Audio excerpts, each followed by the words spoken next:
2 locks. So I went ahead and I combined with the thread all the way down, and as I said, they're not even, but this is where the second lock stopped, and that's the end of my thread.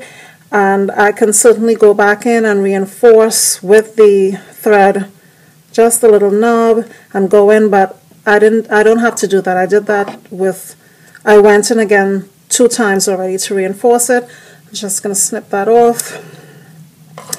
Now, as I said before, I did all of mine myself. So lock lovers, please do not go to your hairdresser and show them this tutorial, you know, because they might say, what else this lady show these people? I am fine with the way mine turned out since last April. I'm okay with it. I just don't like going to no hairdressers. I will figure it out myself. I am not a loctician. This is just my personal experience and watching other YouTubers and looking at some other message boards and stuff, and this is what I came up with.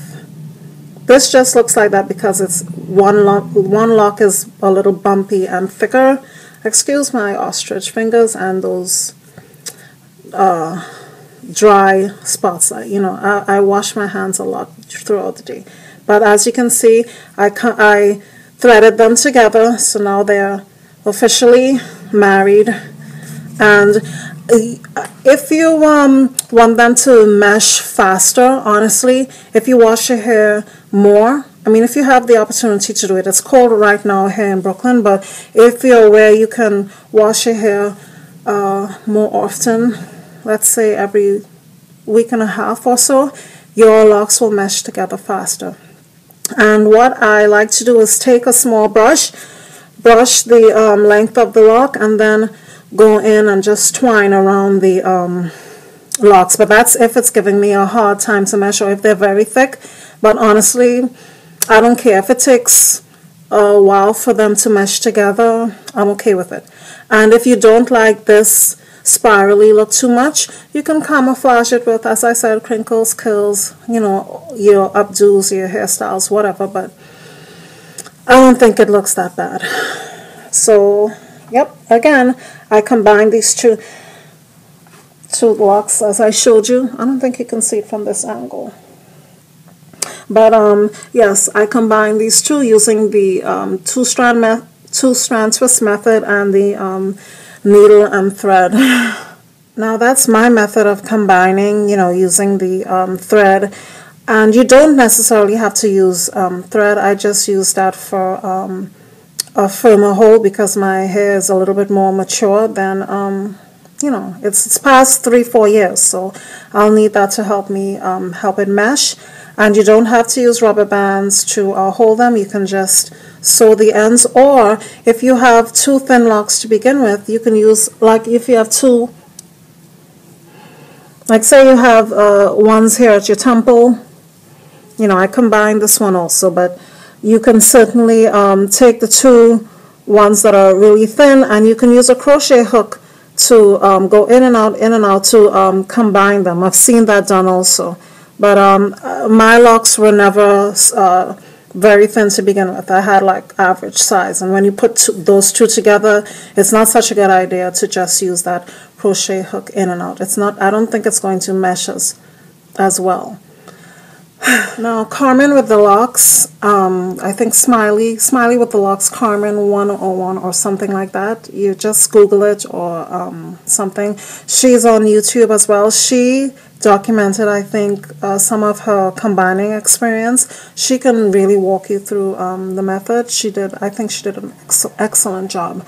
Now I showed you my 2-strand twists up close, but honestly, can you tell like that they're like super combined or that I just combined in April? I mean, for doing it myself, look, it's not that bad. You see? Is that so bad? So I saved myself a couple of bucks. I don't know how much that would be to get it done at the salon, but I am sort of terrified of going to the salon and spending hours and hours of my precious time there when I could be watching my movies. No, I don't want to watch it on my phone. But, you know, you can certainly try it yourself. But if you're scared, you know, that you might make a mistake, of course, you know, go to your loctician, licensed or really professional person and get it done. But this was my experience, and I am in no way a loctician. So I'm not saying, you know, do it this way and mine was great, okay? I'm just sharing my experience. Okay, lock lovers, until next time, bye. Are you thinking of combining your locks? Your locks can go from thin to slightly thicker or noticeably thicker if you choose to combine your locks. Now, if you have baby locks or locks that are 3 years old or less, you can just two-strand twist them together. You don't have to do any sewing, and they will eventually mesh. If you want to use rubber bands at the ends to give a secure hold, you can do that also, but you don't have to use my method. Now, if you have mature locks that are 10, 11, 12 years old, look at the tips of the locks. If they're densely packed and really hard, for lack of a better word, they may never mesh. The ends may never mesh. So that is something to consider if you're going to combine your locks. This is a good example of locks that have been combined. You could hardly tell that they were once separate. If your locks are too mature at the ends, you can certainly snip the ends off and no one would be the wiser. However, you can leave it just the way that it is with two tiny heads, but it's going to be up to you. Okay, guys.